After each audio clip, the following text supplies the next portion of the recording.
Next paper. अभी तक अपन ने सम्यक दर्शन के 8 अंक के बारे में देखा था। 8 अंक के हाँ, नाम 8 अंक आज पूछ लो अभी, फिर भूल अभी जाऊंगी। पूछ रहे हैं, हाँ अभी पूछ रहे हैं। बताओ 8 अंक के नाम बताओ आप। ये तीसरा अंक चल रहा है। पहले बताओ तीनों अंक, हैं? 8 अंक के नाम बताओ, आप बताओ। बताओ 8 अंक के निसंकित। नाम। हाँ, हाँ, निसंकित, निकांचित, देख के नहीं बोलना है। निर्विचिकित्सा। नहीं नहीं, हाँ, चिकित्सा देख ठीक, नहीं हाँ बोल रही हूँ, बिल्कुल। देख के बिना नहीं देख के बोलना है। बोल रही हूँ। हाँ देख ठीक के है नहीं बोल ठीक। रही हूँ। देखो वो बस किताब सही। बंद है। बस ये ठीक है किताब ठीक। बंद है। हाँ निसंकित, हाँ निकांचित, निर्विचिकित्सा, हाँ अमूर्त दृष्टि, हाँ उपगोहन, हाँ। स्थिरीकरण, उपगन के बाद वात्सल्य प्रभावना। स्थितिकरण, हाँ हाँ। हाँ, बिल्कुल स्थिर सही है। वात्सल प्रभावना। बिल्कुल हाँ, सही बिना है। देखे बोलो, दोपहर से रट रही हूँ मैं। चलो याद हो गया पूरा, सही है एकदम। एकदम सही बोले आप, याद बिल्कुल तो हो सही गया, ऑर्डर लेकिन में। याद रहना पड़ेगा, उसके लिए बार बार देखना पड़ेगा। हाँ, ये 8 अंक बहुत जरूरी है। क्योंकि अपने जब स्वाध्याय में सबसे मेन चीज है कि आपको सम्यक दर्शन होना चाहिए, और सम्यक दर्शन के 8 अंक से ही सम्यक दर्शन होता है। हम्म। जब 8 में से एक भी कम हो जाता है तो फिर वो सम्यक दर्शन हुआ नहीं उसका, कुछ कमजोर रह गया। 8 अंक और 25 दोष के रहित ही सम्यक दर्शन होता है। 25 दोष नहीं होना चाहिए, 8 अंक होना चाहिए। हाँ, अब 25 दोस्त कौन से होते हैं वो देखना पड़ेगा। हाँ, 25 दोष रहा। 25 दोष फिर आ जाएंगे अभी तो। अब पहले इसको देखते हैं, तीसरा अंग। हम्म। अभी तक अपन 2 अंक देख चुके हैं। अब तीसरा अंग है, दो हम्म। अपने दो निर्चिकित्सा, अंक को देख चुके निर्चिकित्सा हैं। क्या? हाँ, अब तीसरा है निर्विच चिकित्सा, अभी उसी के ऊपर है ये। अब हम्म। आपको याद हो गया तो अच्छा लग रहा है ना। अब निर्विच चिकित्सा अंक पे ये स्रोत रहा है। इसको पढ़ लेते हैं। हम्म।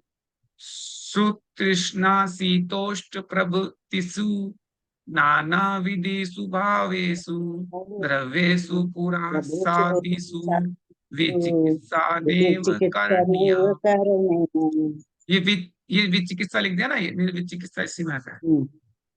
करणीय। अब सम्यक दर्शन के तृतीय निर्विचिकित्सा अंग के स्वरूप का ये सूत्र आ रहा है। इसमें कह रहे हैं कि भूत प्यास शीत उष्ण आदि नाना प्रकार के भावों में से और विष्टादिक पदार्थों में ग्लानि नहीं करनी चाहिए। ये जो तरह तरह के जो होते हैं ना ये, तो इन इन हम्म। चीजों में आपको ग्लानि नहीं करनी चाहिए। नहीं करनी चाहिए, क्या नहीं करनी चाहिए ग्लानि? किसमें? किन पदार्थों में? तो विष्टा आदि में, अर्थात मूत्र वमन पसीना कुष्ठ घृणित पदार्थों में। इस तरीके से चीजें होती है ना किसी के, समझ लीजिए हम्म। तो उल्टी हो गई, या कोई चीज है, कफ आ गया, ये आ गया, इस प्रकार के इन जो पदार्थ होते हैं इनमें गणना नहीं करनी। मुनिराज के अगर ये होता है ये, तो आपको उसको गणना नहीं करनी। इस प्रकार व्यवहार ने चिकित्सा अंग का वर्णन किया है। अब निश्चय निर्विधि चिकित्सा अंग के स्वरूप का कथन करते हुए कहते हैं। अब निश्चय के लिए करें, अचेतन कर्म बंध के उदय में होने वाले वैभाविक भावों में ग्लानि नहीं करनी चाहिए। अब कितने हैं ये वैभाविक भाव? अनेक प्रकार के हैं। जैसे कि भूख प्यास ठंडी गर्मी आदि भावों में। ये आपके चलते हैं ना, भूख प्यास ठंडी गर्मी के भाव में, इनमें आपको ग्लानि नहीं करनी। क्योंकि पुरुषाति द्रव्य पौद्गलिक परिणमन होने से पुद्गल में है। अतः उन द्रव्यगत राग द्वेष आदि के कारण सता वेदनी से युक्त आत्मा में गणादि भाव उत्पन्न होते हैं। इसलिए पुरुषादि उद्गल द्रव्य के पर्याय हैं, ऐसा विचार कर कभी ग्लानि नहीं करनी चाहिए। इस तरीके के जो चीजें चलती है तो उसमें आपको ग्लानि नहीं करनी। अब विशेषार्थ अर्थ क्या कहते हैं कि निर्वित चिकित्सा अंग का पालन करने वाला सम्यक दृष्टि जीव विष्टादि नित्य अपवित्र वस्तु को देखकर ग्लानि तो नहीं करता है, किंतु वस्तु स्वरूप का विचार करता है। हे भगवान, इस शरीर के संयोग को पाकर पवित्र पौद्गलिक पदार्थ की यह दशा हो गई है। इस प्रकार शरीर के विषय में वैराग्य को धारण करता है। रत्न जैसे पवित्र किंतु स्वाभाविक अपवित्र शरीर में ग्लानि नहीं करके गुणों में प्रीति प्रीति करना निर्वित चिकित्सा अंग कहलाता। तो जैसे साधु महाराज हम्म। होते हैं, तो रत्न जैसे तो पवित्र है, पर शरीर के स्वाभाविक शरीर तो उनका अपवित्र ही होता है ना। शरीर वैसे वो पवित्र है, लेकिन स्वाभाविक अपवित्र शरीर अगर होता है, मान लीजिए कोई उनकी उल्टी हो जाती है, या कोई और कोई पुट्टी आ जाती है, या कोई वो आ जाता है, उसमें आपको ग्लानि नहीं करनी। हम्म। ये चीज कहना चाह रहे हैं। ये चाह रहे हैं कि ये किससे बना है?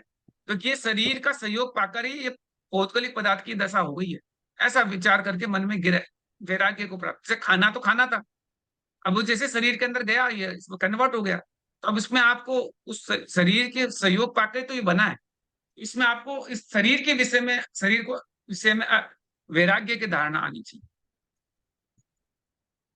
तो ये कहलाता है तीसरा अंग। अब इस तीसरे अंग का अपन और डिटेल में देखते हैं। ये कहते हैं कि सम्यक दृष्टि भेद ज्ञानी को जब सब द्रव्यों और उनके क्षणिक विकारी अशुद्ध अविकारी पर्यावरण से भिन्न भिन्न ज्ञान हो जाता है तथा अपने स्वभाव विभाव भावों का भी यथार्थ ज्ञान हो जाता है और उन भावों के फल का भी पता लग जाता है, बोध हो जाता है। इतना ही नहीं, द्रव्य गुण पर्याय स्वतंत्र है, सब अपनी अपनी योग्यता स्वभाव या उपादान से ही होते हैं और मिटते हैं, उनको कोई निमित्त उत्पन्न नहीं करता है, न मिटाता है। ऐसी स्थिति में यदि हमारी इन सहयोगी प्रयोग में कोई क्षुधा तसा आदि विकारी भाव पर्याय अनजाने अनचाहे भी अपनी स्वतंत्रता से स्वयं ही उत्पन्न हो जावे, यह हमारा आत्मद्रव्य उन पर कोई दवा उरा प्रभाव नहीं है, कोई उस पर दबाव, कोई किस तरह से प्रभाव नहीं है, वे स्वयं ही हो सकते हैं। फलतः हम ये जो अपने अंदर जो आते हैं ना भाव, क्षुधा का मतलब भूख के, तो ये जो भाव अगर पैदा होते हैं ये अपने आप उत्पन्न हो जाते हैं स्वतंत्रता से। आत्मा उस पर कोई ऐसे सीधे नहीं करता कि वो आत्मा के अंदर नहीं आते हैं भाव, ये अपने उसके अंदर आ जाते हैं विकारी भाव, क्योंकि अपन क्या कर्म से जुड़े हुए हैं, तो कर्म के उदय होता है और अपन को पैसे आ जाते हैं, असुरा वेदने का उदय होता है, भूख लगने लग सकती है।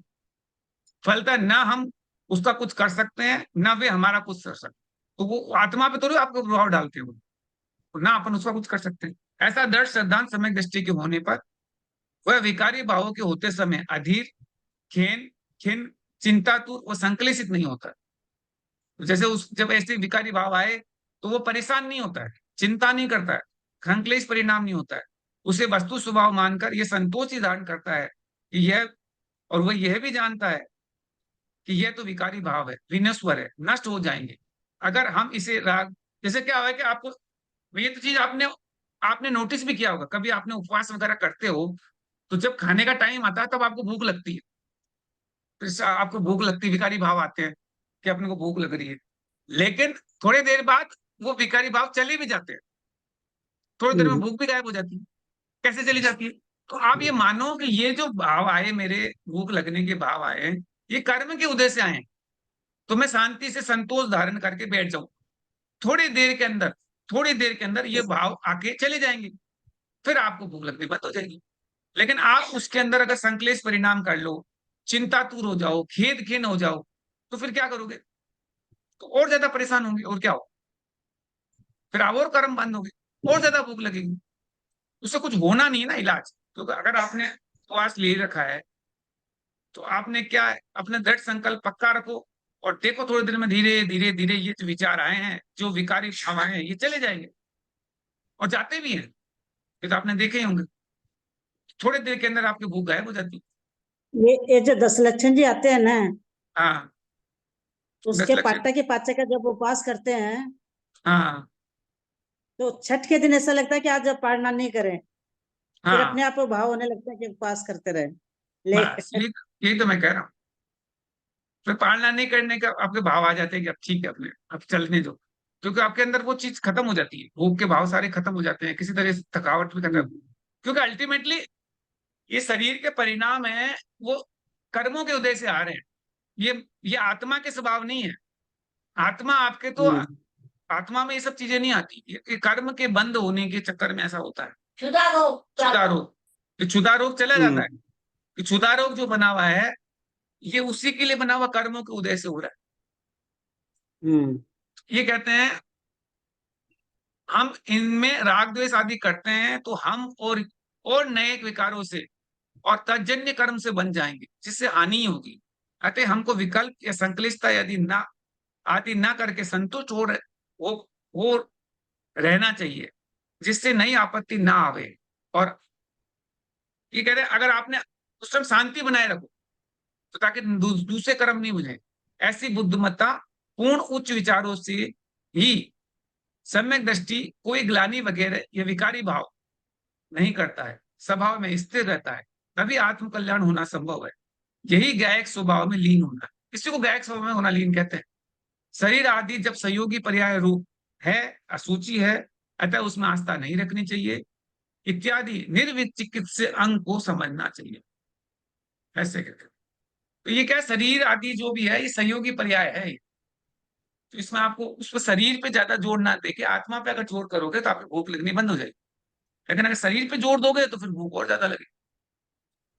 तो ये कहते हैं सहयोगी अवस्था में भूख प्यास आदि लगना, अर्थात वैसा भाव होना पुद्गल की पर्याय है तथा जीव के विकारी भाव है।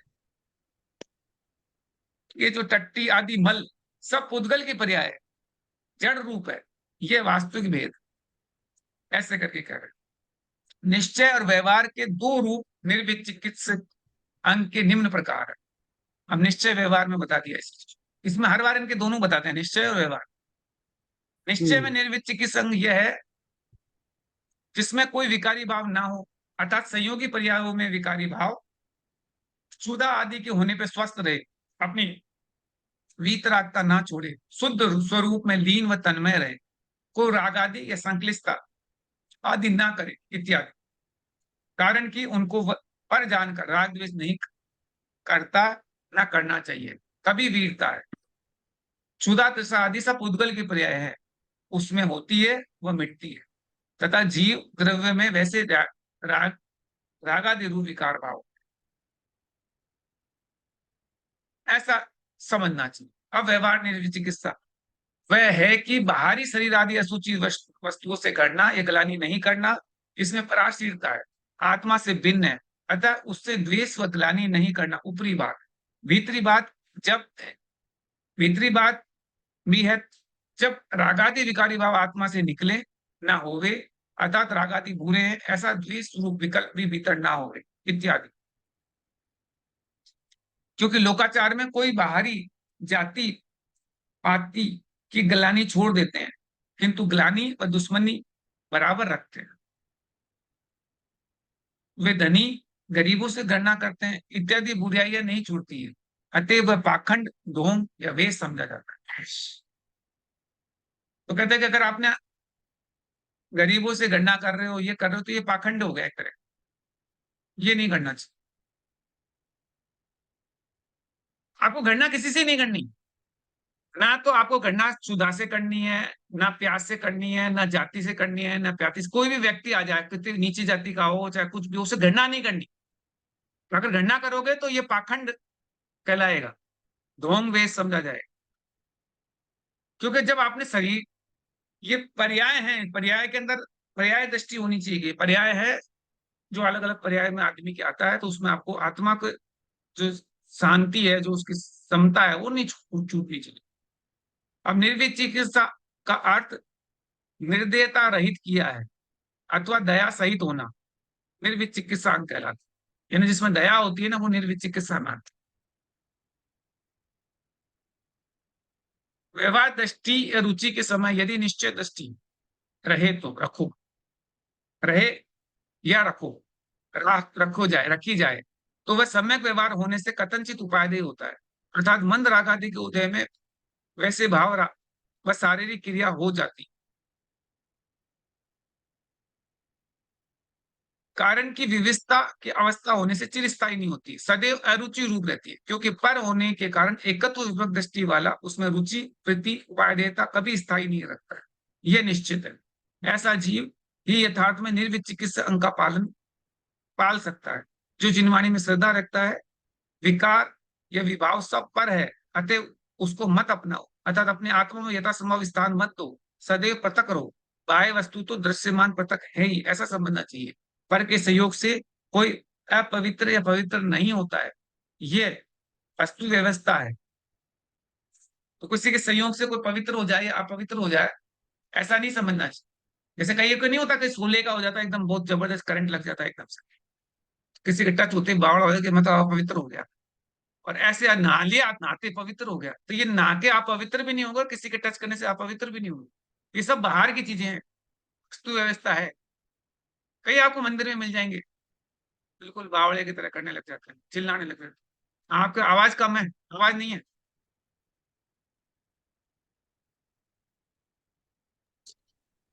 सोलह में रहते हैं वो सभी करते हैं।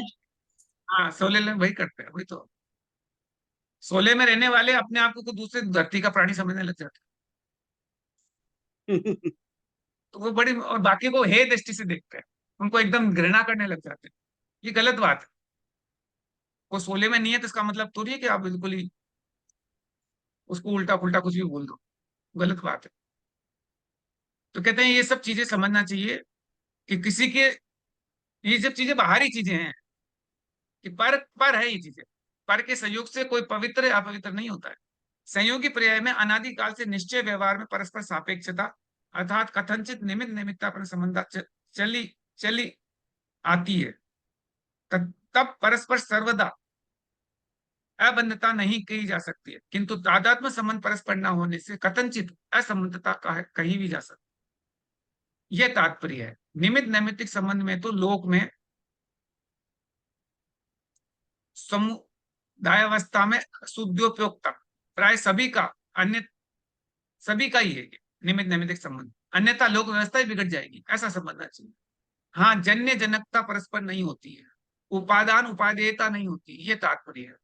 परस्पर सापेक्षता इसी का नाम है, अर्थात साथ साथ रहना और यथासंभव एक दूसरे की मदद या सहायता कर देना, बाधा या विघ्न खड़ा नहीं करना इत्यादि गुण और मुख्य रूप से अपनी अपनी सत्ता जुदी जुदी कायम, ये सब में शामिल है। आठों कर्म, नो कर्म, भाव कर्म अनादि, ऐसा ही तो निमित्त नैमित्तिक संबंध चल रहा है।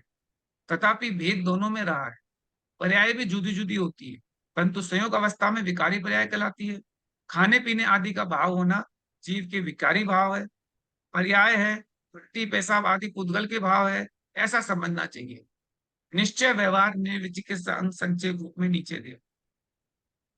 उस तरीके से इन्होंने ये नीचे के अंदर कोई बता रखा है कि यहाँ देख लो। अब अपन चौथे चौथे अंक पे आते हैं। ये चौथा अंग आ अमूर्त जाता दृष्टि। है अमूर्त दृष्टि पर। अब आपको याद है तो अच्छा लग रहा है, इसको पढ़ते हैं से चौथा लिखा है। हाँ, चौथे अंक को अमूर्त दृष्टि को पढ़ते हैं। लोके शास्त्राभासे रम्याभासे देवताभासे नित्यमपि नित्यामपि तत्त्वरुचिना तत्तरुचिना कर्तव्य अमूढ़ कर्तव्यमूढ दृष्टित्वम्। दृष्टि स्वम्। अब चतुर्थ अमूढ़ दृष्टि अंक के स्वरूप का वर्णन करते हुए सूत्र कहते हैं कि लोक में शास्त्र आभास में और धर्म आभास में और देवता आभास में तत्वों में रुचि रखने वाले पुरुष को सदा ही अमूढ़ दृष्टि, मूर्खता रहित दृष्टि रखनी चाहिए। इन तीन चीजों में आभास हो जाते हैं, शास्त्रों में, धर्म में और देवता। इसमें कंफ्यूज नहीं होना चाहिए। तो रेवतीमती का कहानी आपने सुनी होगी, याद है कि हाँ हाँ। रेवतीमती क्या होती है? तो उसमें तरह तरह के रूप बना के लोग आ रहे होते हैं, कभी विष्णु का अवतार, कभी तीर्थंकर, 25वें तीर्थंकर आ गए। ये तब वो रेवती रानी घबराई, उसमें गई नहीं, सब लोग सारी दुनिया भागती थी पर वो नहीं गई, वो अमूर्त दृष्टि रखी, मूर्खता रहित दृष्टि रखी, मूर्ख नहीं बनी। यहाँ गेट तत्व बंद कर दिया क्या? नहीं। यहाँ तत्वात रुचि न कहकर आचार्य मार्ग ने तत्व रुचि शब्द का प्रयोग किया है। नाम के एक देश कथन करने के संपूर्ण नाम का ज्ञान हो जाता है। तत्व में रुचि श्रद्धांज जिसको होता है उसे तत्व रुचि कहते हैं।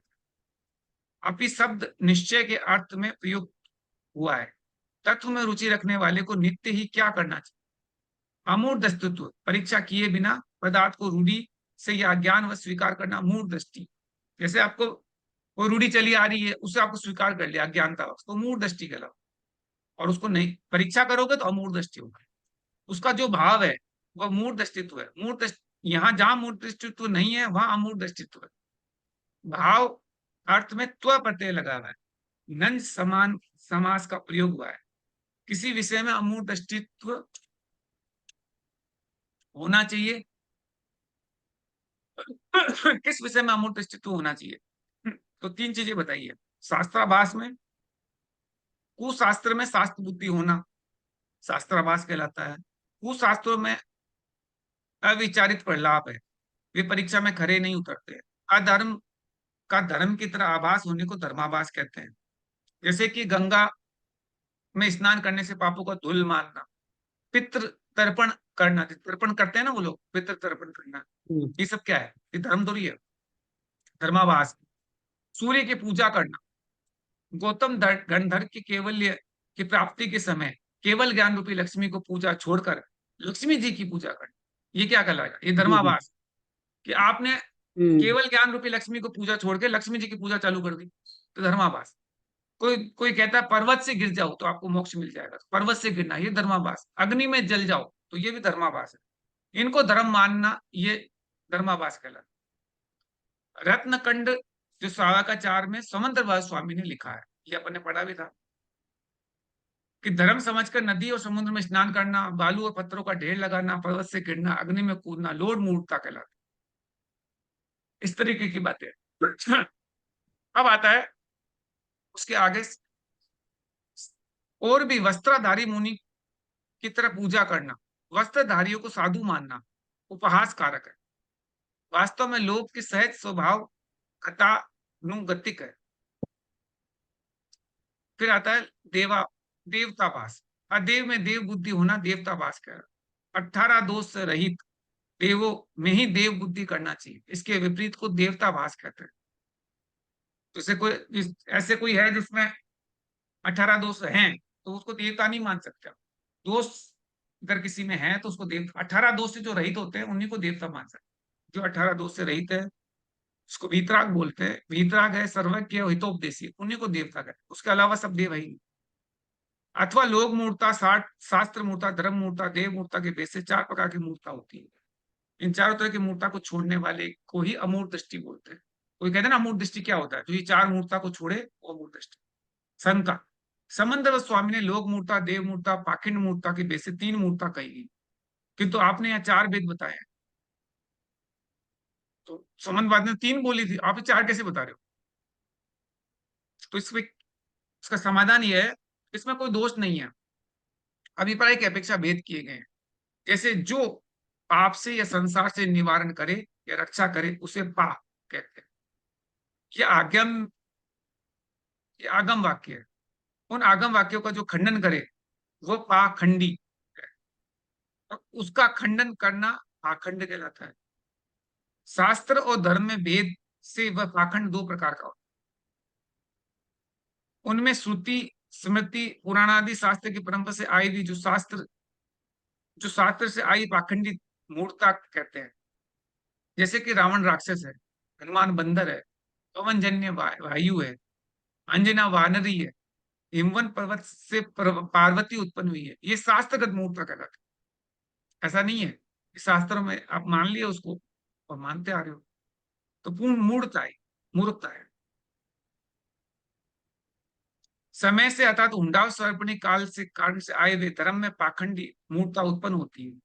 जैसे विजयदशमी के दिन रावण का विकराल रूप बनाकर उसका दहन करना, स्नान के बाद सूर्य के सम्मुख खड़े होकर जल प्रदान करना। जैसे कि ये क्या चल रही है, ये सब कोई चल रही है, मूर्खता चल रही है। पाखंडी पाखंडियों के नाना वेश सजाकर लोकानुरंजन करना, नाम लिंग, पीपल का वृक्ष, योनि आदि की पूजा करना, होलिका का दहन कराना, नवरात्रि पर्व आदि के दिनों में कन्या को मिष्ट क्षीर का पान कराना इत्यादि, ये सब लोक मूर्ता चल रही है। आपको देखने को मिलती है सारी चीजें, ये अपने हमको देखने को मिलती है, जगह जगह देखने को मिलती है। तो ये क्या है? लोक मूर्ता है और क्या है? कि सब नवरात्रि के दिन में कन्या को आपने खीर खिला रहे हो, क्या हो रहा है? सब लोक मूर्ता है। विशेषता, लौकिक जन बिना विचार किए देखा देखी प्रवृत्ति करते हैं, विवेकी जन अपनी बुद्धि से अच्छी तरह से विचार करके ही कार्य करते हैं। श्लोक में आए हुए आभास शब्द को ऐसा समझना चाहिए, यथार्थ में जैसा पदार्थ नहीं है वैसा ब्रह्म बुद्धि से दिखलाई देना उसे आभास कहते हैं।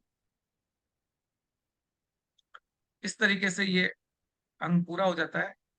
अब इसके अंदर इनका भी देख लेते हैं एक बार, अमूर्त दृष्टि के बारे में, कि जीवन में लोकाचार, चाल चलन, देव, शास्त्र, धर्म, ये 4 बातें बड़े महत्व की होती है। 4 चीजें होगी, लोकाचार, देव, शास्त्र और धर्म। इनके संबंध में कभी असावधानी या देखा देखी बर्ताव नहीं करना चाहिए। ये साधारण शिक्षा या उपदेश है। जो सभी भव्य जीवों को मानना चाहिए, किंतु सम्यक दृष्टि जीव के लिए तो खासकर ये निषेध या प्रतिबंध है। उन चारों बातों में प्राप्त सावधानी रखें, मूर्खता या अज्ञानता ना करें, बिना परीक्षा किए यद्वा तद्वा प्रवृत्ति ना करे, तभी वह सम्यक दर्शन की रक्षा कर सकता है। अब निश्चय से आत्मा शुद्ध वीतराग स्वरूप में भूल नहीं करना चाहिए, अर्थात उसको समझकर यथासंभव निर्विकल्प होकर उसी में उपयोग लगाना चाहिए। वैसा करने का नाम निश्चय अमूर्त दृष्टि का अंग है। यह स्व आश्रित और व्यवहार न्याय से बाह्य पदार्थों में यानी लोक प्रवृत्ति में गलती या मूर्ता नहीं करनी, मनमानी स्वच्छंद प्रवृत्ति नहीं करना, अर्थात लोक विरुद्ध कार्य नहीं करना, लोक मर्यादाओं को बनाए रखना, शिष्टता बुद्धिमत्ता का यह सदाचार है। इसी तरह सच्चे सुमार्ग प्रदर्शक शास्त्रों का अभ्यास करना, उनकी बातें मानना, सच्चे धर्म को अपनाना, कुधर्म को छोड़कर, सच्चे देव वीतरागी सर्वैकों को पूजना और मानना, झूठे की पूजा नहीं मानना, उनका त्याग करना, अर्थात उनका त्यागना, ये सब पराश्रित होने से व्यवहार कोटि के अमूल दृष्टि अंग माना जाए। समय समय पर योग्यता अनुसार दोनों उपयोगी होते हैं।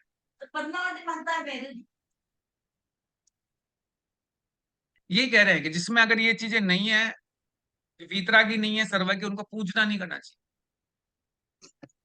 ये जितनी भी चीजें होती हैं उनका पूज नहीं सकते आप। पूजना तो सिर्फ महावीर स्वामी को ही है, बाकी को पूजना अलाउड नहीं है। बाकी में आप माता करते हैं ना लोग, उसमें पूजना नहीं चाहिए। आप आपको सिर्फ साधर्मी की तरह व्यवहार करना चाहिए। आपको उनसे तिरस्कार भी नहीं करना चाहिए, तो पूजना भी नहीं चाहिए। दोनों चीजें गलत है। तिरस्कार करना भी गलत है और पूजना भी गलत है। अमूर्त अमूर्तता के दो भेद होते हैं। निश्चय अमूर्तता, वस्तु के शुद्ध स्वरूप को नहीं भूलना, ज्यों कहती हूँ जानना व श्रद्धा रखना। जैसे कि अध्यात्म की भाषा में आत्मा को शुद्ध स्वरूप को जानना, स्वार्थित, स्वाध्याय, स्वाधीन मानना, ये निश्चय अमूर्तता है। सम्यक दर्शन स्वयं होने वाला आत्मा का गुण है, वह पराश्रित नहीं है इत्यादि सत्य है।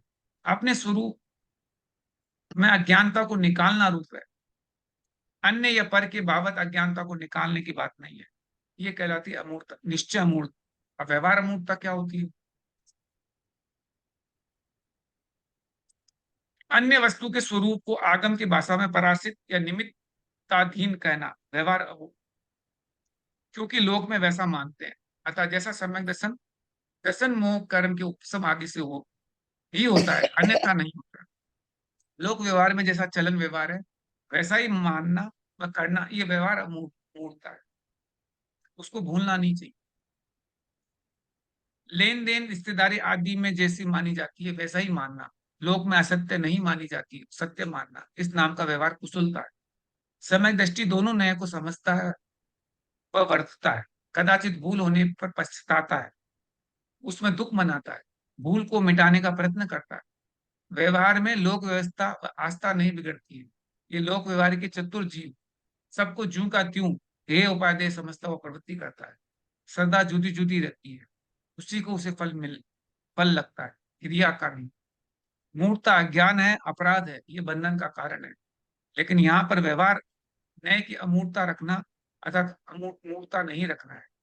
इसका मतलब कुदेव, कुगुरु, कुधर्म, कुशास्त्र के बाबत भूल व अज्ञान निकालने का है, जिससे उनका आदर आदि ना किया जाए, छोड़ दिया जाए, सम्यक दर्शन में दोष ना लगे इत्यादि बचत होती है, जो इष्ट है, ऐसा समझना चाहिए। अब अपन आगे का एक अंग है उपगुहन, इसको पढ़ते हैं। धर्माभिवर्धनीय सदात्मनो मादर भावनया परदोषानि गुहनमपि विधेय गुणार्थम गुणार्थम। अब समय दृष्टि के लिए अति महत्व का कारण बताते हैं, उपगुहन अंग का स्वरूप बताते हैं। उपगुहन अंग की रक्षा करने के लिए मार्दव आदि भावनाओं के द्वारा निरंतर आत्मा का धर्म बढ़ाना चाहिए, दूसरे के दोषों का आच्छादन भी करना चाहिए। दूसरे के दोष है उसको ढकना है। आदमी क्या है, दूसरे के दोष ढकता नहीं है, उसको दिखाता रहता, व्हाट्सएप व्हाट्सएप करना चालू कर देता। वो नहीं करना, व्हाट्सएप नहीं हम्म करना, उस दोष को ढकना है। जिससे आत्मा के गुणों का विकास हो, उसके लिए उपगुण या उपवरण गुण यहाँ कहा है। उपवरण गुण या स्वाधीन आत्म गुणों के बताने के लिए है। मधुता का जो भाव है वह मार्दव है, और जो मार्दव है, यदि आदि में जिससे अर्थात मदि शब्द को उत्तम, क्षमा, आर्दव, सोच, सत्यादि 10 धर्मों को ग्रहण करना चाहिए। इस प्रकार मार्दव आदि भावनाओं से निश्चय न्याय की अपेक्षा आत्मा के गुणों को आत्मा के धर्मों में हमेशा बढ़ना चाहिए। ये तो पहला हो गया निश्चय न्याय से। इसमें आत्मा हम्म में आप उत्तम, क्षमा, मार्दव, ओजः, सोच, सत्य, तत्व, आकिंचन, ब्रह्मचर्य, ये धर्म गुणों को बढ़ाओ। ये पहला बात। क्या आत्मा के गुणों को बढ़ाने की अन्य विधि भी है? हाँ है। वह कौन सी विधि है? दूसरों के दोषों को प्रकाशित नहीं करना। जो दूसरे के दोष है उसको, आपने गुण बढ़ाओ तो ठीक है, नहीं बढ़ा पा रहे हो तो दूसरे के दोष को प्रकाशित मत करो। बाल, अज्ञानी, असक्त, व्रत आदि पालने में असमर्थ जनों के दोष को प्रकट नहीं करना चाहिए। उपयोग की कुशलता का स्खलन दोष है। दूसरों के दोषों को प्रकट नहीं करने से अपने गुणों की वृद्धि होती है, अर्थात पर के निमित्त से स्वगुणों का विकास होता है। यह व्यवहार न्याय की अपेक्षा समझना चाहिए। व्यवहार न्याय से आप क्या करोगे? दूसरे के दोष को छुपाओ। यह कथन का तात्पर्य है। शुद्धात्मा की भावनाओं में तत्पर सम्यक दृष्टि सब जीवों को अपने समान मानता है या ऐसी भावना करता है। वह कभी कभी अपने साधर्मियों के दोषों को देखकर अपने दोष की गणना करने लगता है। यदि धर्म की अप्रभावना के कारण वो दोष दिखाई देते हैं, तो साधर्म को एकांत में करुणा बुद्धि से बताने का प्रयास करता है। यदि लोगों के सामने बताएंगे तो बेर का प्रसंग आ जाए, कसाई की वृद्धि होगी। इसलिए जो पर निंदा करने में तत्पर है वह जिन धर्म से बाहर है। कहा भी है, जो अज्ञान से अथवा मात्सर्य से दूसरों के झूठे दोष को प्रकाशित करता है वह जिनेन्द्र भगवान के मार्ग से बाहर। वो जिनेन्द्र भगवान के मार्ग से बाहर हो गया अगर वो हम्म दूसरे के झूठे दोष को प्रकाशित कर रहा है। अपने आंख में लगे हुए अंजन से लोग अपने को सबसे सुंदर मानते हैं और चंद्रमा को कलंकी कहते हैं। अज्ञानी जन का ऐसा कहना यह उसका सहज स्वभाव ही है। इसलिए पर निंदा आदि के पूर्व स्वभाव को परिवर्तित करके जो मिथ्यात्व और कसाय आदि से प्रांगमुख होता है वह सम्यक दृष्टि होता है। पूर्व संस्कार का त्याग किए बिना दर्शन, ज्ञान, चारित्र समीचीन कैसे हो सकते हैं? दूसरों के गुप्त अभिप्राय को प्रकट करना निंदा कहलाती है। इस प्रकार व्यवहार न्याय की अपेक्षा उपवर्ण अंग का स्वरूप समझकर नेत्रों की तरह दोनों न्याय की मित्रता विस्तारित की है। दोनों तरह के न्याय बता दिए, निश्चय न्याय और व्यवहार न्याय। अब इसके बाद अपन दूसरे वाले में देखते हैं, उपगण अंग के बारे में, कि पुण्य बंध के कारण विशुद्धता रूप धर्म, व्यवहार धर्म, मानादि कसायों की मंदता से ही बढ़ जाता है, अन्यथा नहीं। चारों की तरह कसाय है ना, उसको मंद करो, कम करो, हम्म तब आपका ये गुण बढ़ेगा। कारण कि जब तक मान आदि कसायों का तीव्र उदय रहता है तब तक बहुत अहंकार आदि विकारी भाव जीव के होते हैं, और वह जीव संसार में नामवरी, उच्चता, ख्याति आदि बहुत चाहता है, एवं अपने सामने दूसरों को तुच्छ या नगण्य देखता है, अर्थात मान के पहाड़ पे चढ़ जाता है। ऐसी स्थिति में तीव्र मान कसाय बस अपने में मौजूद व गैर मौजूद गुणों को प्रकट करता है और दूसरों से प्रकट करवाता है। जैसे अपने में गुण नहीं है पर दूसरों से कहता है कि, बताता है कि मेरे में ये गुण है, मेरे में ये गुण है, तथा अनदेख सका भाव से दूसरों के थोड़े से दोषों को चढ़ा चढ़ा कर प्रकाशित करता है, उन्हें नीचा दिखाता है, जिससे दोनों में किसी भी गुण या धर्म नहीं बढ़ पाते, कारण कि पाप कर्म के बंध होने से विघ्न आ जाता है इत्यादि हानि होती है। अर्थात चाह या चिंतवन के अनुसार पदार्थों का परिणमन या कार्य कभी नहीं होता है। तो किसी दूसरे की आप इस तरह से बुराई करोगे तो क्या मिलेगा? कसाई के मंदता रूप धर्म का उपगमन अंग कहना व्यवहार न्याय का विषय। निश्चय न्याय की अपेक्षा कसाय का अभाव होना, वीतराग में स्थिर होना सच्चा उपगमन अंग, जिससे जीव के पाप और पुण्य दोनों का बंध न होने में पूर्ण रक्षा होती है। अब धर्म के दो रूप हो गए, एक निश्चय रूप वीतरागता में पुण्य पाप परिणामों से रहित पूर्ण शुद्ध अवस्था, और व्यवहार रूप शुभ राग में पुण्य परिणाम सहित अपूर्ण शुद्ध। फलतः मोक्ष मार्ग एक ही है और निश्चय रूप पूर्ण शुद्ध है, ऐसा समझना चाहिए। उसको कलंकित करना महान अधर्म है, ये धर्म का व्याघात है। उसकी शुद्धि करना धर्मात्मा का कर्तव्य है। धर्म स्वभाव को कहते हैं, तदनुसार स्वभाव का घात यथासंभव नहीं करना चाहिए, अथवा विभाव भाव नहीं करना चाहिए, और उसके लिए आत्मबल का प्रयोग करना चाहिए, अन्यथा पुरुषार्थहीनता समझी जावे। मोक्ष पुरुषार्थ की हीनता जीवन का सबसे बड़ा अपराध है, इसको कभी नहीं भूलना। अब सामाजिक व्यवस्था व लौकिक व्यवस्था का स्थान धार्मिक व्यवस्था से भिन्न रहता है। उसमें निग्रहानुग्रह का समावेश रहता है, राग द्वेष का भाव रहता है, तथापि उसमें भी विवेकी जीव शुद्ध भाव से भाग लेते हैं, लोक रीति के अनुसार सच्चा न्याय करते हैं, अर्थात शुद्ध हृदय वाला जीव शंका में लोभ लालच उच्चता नीचता ज्ञान रक्षा स्वार्थपरता अप्रीति आदि निम्न और क्षुद्र विचारों से सर्वदा दूर रहता है, तभी वह श्रेष्ठ आदरणीय बन पाता है।